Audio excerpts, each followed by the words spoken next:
안녕하세요. 맥킨의 지혜투자클럽입니다. 셀트리온 바이오시밀러 회사에서 신약 개발 회사로였던 변화를 하기 위해서 여러 플랫폼 중에서 ADC의 진심인 모습을 보여주고 있죠. 주가는 장중 17만원 부근에서 다시 또 17만원 넘어가려고 하는 어떤 흐름 보여주고 있는데요. 장중 투자 전략까지 한번 살펴보도록 하겠습니다.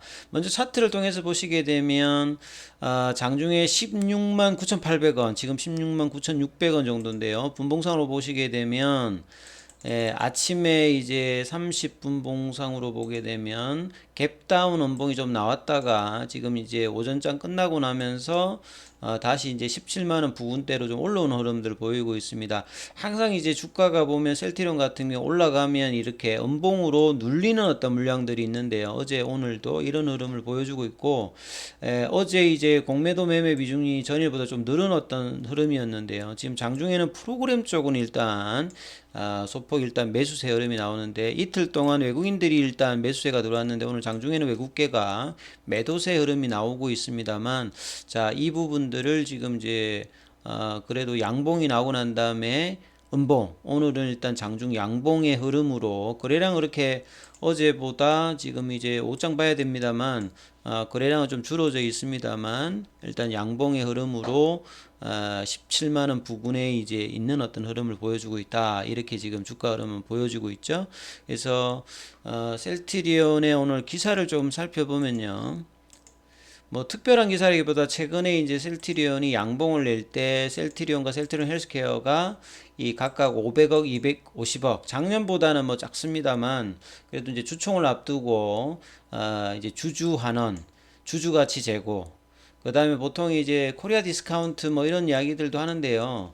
뭐 그냥 좀 러프하게 이야기하면 배당 성향이나 이런 것들도 국내가 미국보다 한 절반 정도, 다른 어떤 선진 시장보다 한 절반 정도의 어떤 배당 성향을 가지고 있고, 그 다음에 이제 자사주 매입 같은 경우에도 외국에는 이제 소각을 조금 많이 하는 편이라서 실질적인 어떤 EPS 이 부분에 어떤 증가 영향이 있는데, 국내에는 이 자사주 소각까지는 않고 매입을 하죠. 그래서 매입을 해서 뭐 최대 주주가 이 부분들을 쓴다든지 아니면 이제 주가가 올라갔을 때 도리어 이제 팔아서 수급에 영향을 주는 어떤 그런 형태가 있는데, 그래도 일단은 뭐 나쁘지 않은 상태에서 어떤 자사주 매입을 해서 일단 양봉을 만들어냈던 부분이죠. 그래서 전반적으로 사실은 이제 지수대가 PBR 0한 8배 정도 이하에서는 외국인들이 이제 올해 1월 달에 코스피 코스닥 쪽에서 한 7조 가까이 일단 매수를 했습니다. 뭐 바이오 쪽은 이제 이런 수급하고는 거래 직접적으로 영향이 없었는데, 그런 상태에서 이제 셀트리온 쪽으로 최근에 외국계 매수가 되고 한 20만 넘게 일단 들어왔던 부분이 있죠. 그래서 PBR이 이제 중요한 어떤 회사라든지 이런 부분들은 말 그대로 PBR이라고 하는 건 순자산 대비해서 이제 주가를 나누니까, 순자산 항목 중에서 이제 자기 자본에서는 이제 자본금과 자본잉여금과 이익잉여금, 그만큼 이제 실적이 좋은 기업들 같은 경우는 이익잉여금이 계속 쌓이기 때문에 PBR 자체가 낮다는 말 자체는 기업이 가지고 있는 자산 대비해서 주가가 낮다는 수준이거든요. 그러니까 그런 차원에서 이 어떤 이제 현금 유동성이 있는 기업들이 이제 자사주 매입을 한다든지 이런 부분들은 주주 가치 정대에 영향을 준다, 이렇게 볼 수 있는 상태죠.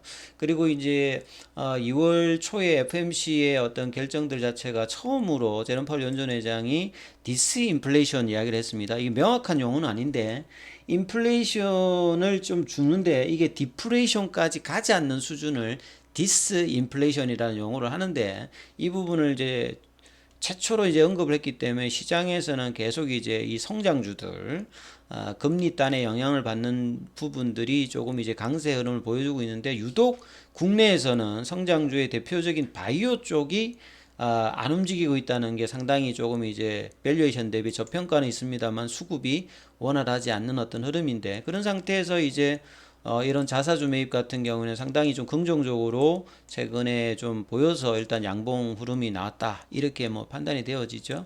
그리고 이제 ADC 관련되는 부분들은 사실 이제 이 개발 자체가 2000년도 초반에 이제 항체 치료제 관련되는 부분이 1990년대 이후에 이제 항암제 관련되는 부분들이 좀 적극적으로 되면서 항체 치료제가 나오면서 이제 ADC 관련되는 부분은 1960년대에 뭐 개념적인 부분은 나왔다가 이제 치료제 관련되는 부분들은 2000년 초반에 나왔습니다. 근데 이제 그렇게 이제 시장에 이렇게 각광을 받지는 못했죠. 요 ADC라는 말 자체가 안티바디 드럭 컨주게이터. 그러니까 안티바디라는 게 그냥 항체입니다. 이렇게 항체가 이렇게 Y자 모양으로 돼 있죠. 근데 드럭이라고 하는 거는 이제 항암제라고 보면 대부분 이제 세포 독성 항암제죠. 그래서 항체라고 하는 게 이제 표적을 항원 항체가 이제 결합을 하는 어떤 특이성을 가지고 있기 때문에 항원에 맞는 이제 항체를 집어넣어 주면 항원에 반영하면서 이렇게 찾아가는 형태가 있죠. 근데 항체 치료제의 어떤 단점 자체가 이제 계속 이제 쓰게 되면 암세포 같은 경우 이게 적응을 해서 변이 이슈라든지 이제 약이 좀 듣지 않는 부분이 있죠. 그만큼 이제 약의 강도 자체가 세포독성 항암제보다 좀 약한 어떤 부분이 있습니다. 부작용은 좀 작은 대신에. 그리고 이 드럭에 해당되는 세포독성 항암제 같은 경우에는 굉장히 강한데 너무 강하다 보니까 정상세포도 이제 몸 같은 경우에는 뭐 구역질 한다든지 머리털이 빠진다든지 위장장애라든지 이런 부분이 오죠. 그래서 이걸 이제 섞어주는 거죠. 그래서 이 항체에다가 링크를 달아가지고 이 이제 드럭을 달아서 이제 해당되는 항암세포에 가서 내부적으로 들어가서 이제 이 세포독성 항암제를 안쪽에서 터트려 가지고 이제 암세포를 사멸하는 어떤 기전이거든요. 근데 ADC 자체가 이렇게 활성화되지 못했던 거는 이 링크 기술 자체가 어렵다는 거죠. 링크 기술이 좀 좋아야 이렇게 ADC를 몸 안에 넣었을 때 그 표적까지 가면서 이제 가서 터트려야 되는데 가기 전에 이제 몸 안에서 터트린다면 이 드럭 관련되는 부분에 어떤 그 부작용이 또 많을 수가 있고요. 그 다음에 몸 안에 딱 들어가서 세포 안에 들어가서 이제 정확하게 이제 터트려주는 어떤 부분들, 이런 어떤 흐름들이 이제 안전성이라든지 효과 관련되는 부분에서 좀 확신을 못 가졌기 때문에 이 ADC의 어떤 부분들이 기존에 비해서는 이렇게 크게 이렇게 올라가지 좀 못했는데요. 이 작년도에 에너투 관련되는 부분들이 좀 히트를 하면서 ADC 관련되는 부분이 항체 치료제를 기반으로 해서 새로운 어떤 이제 약물 효과를 낼 수가 있기 때문에 기존에 알려져 있는 항체와 세포독성 항암제를 링크로 걸어서 이 새로운 어떤 신약의 어떤 효과를 낼 수 있기 때문에 상당히 이제 글로벌 빅파마들이 관심을 가지고 있는 거죠. 그래서 이제 뭐 이 보시게 되면 지난달에 네덜란드 바이오 기업 시나팍스와 ADC 관련되는 부분을 암전이 뭐 체결을 하고 그래서 그만큼 이제 빅파마들이 이제 이런 ADC 관련되는 부분에서 이그 M&A 쪽에 이제 딜이 들어온다는 말은 작년부터 상당히 이제 관심을 가지고 투자를 한다는 소리거든요.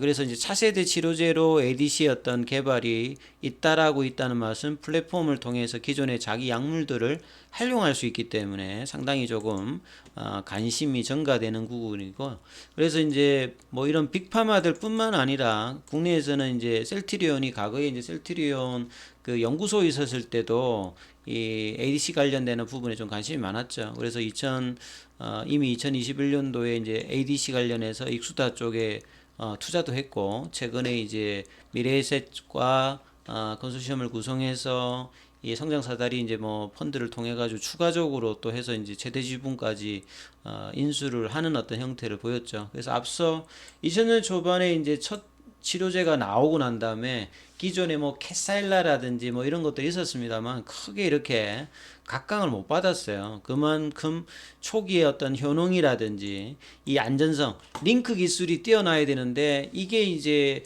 일본의 다케다 제약 같은 경우에도 이런 부분에 링크 기술이 좀 떨어져서 국내 쪽하고 좀 이제 협업을 하는 뭐 그런 어떤 흐름들도 있었죠. 그래서 지금까지 ADC로 승인받은 게 12개 정도입니다. 그런데 이렇게 관심이 좀 덜했던 글로벌 빅파마들이 항암제 분야의 대세로 지금 판단하고 경쟁적으로 기술 확보에 나서고 있는 거는 최근에 이제 ADC 기술에서 링크 기술의 어떤 발달로 이 효능과 안정성이 어느 정도 입증되었다는 부분을 이야기하는 거죠. 그래서 뭐 지난해 말에는 이제 머크도 이제 미국의 머사나 쪽에 이제 ADC 치료제 공동 개발 관련되는 계약도 맺고, 그 다음에 이제 미국의 이제 머크, 이 독일 머크하고 미국 머크가 좀 다르죠. 예, 중국 쪽에 이제 컬룬 바이오텍하고 10조 가까운 기술 이전 계약을 맺을 만큼 ADC에 관련되는 어떤 부분이 상당히 좀 이제 주목하고 있기 때문에 셀트리온도 자체 항체 바이오시밀러를 통해서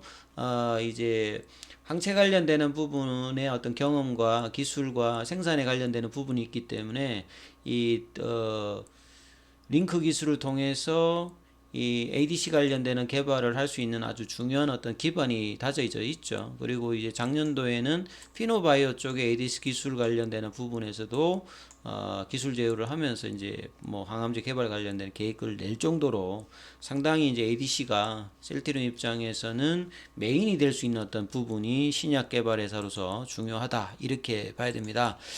그런 과정에 지금 이제 주가가 이 볼린저 밴드 상단을 넘고 태깅을 하는지 이 부분들이 가장 중요한데요. 오늘은 아직 이제 볼린저 밴드 상단을 못 넘고 있습니다만 이 흐름이 다음 주에 이어져서 올라간다라고 하면 이 장기적으로 이 월봉상에서 어떤 20만 원대 넘어가는 흐름이 나올 때 이 상반기 이후에 유플라임에 관련되는 승인 여부와 그 다음에 하반기 램시마 SC라든지 미국 시장에 대한 어떤 기대감들이 이제 주가에 반영되면 점진적인 어떤 주가의 상승은 나올 수 있는 어떤 흐름의 위치다 이렇게 말씀을 드립니다. 그래서 이 부분 5장까지 이어질지 확인하시면서 투자 대응 삼아 보시기 바라겠습니다. 여기까지 하겠습니다.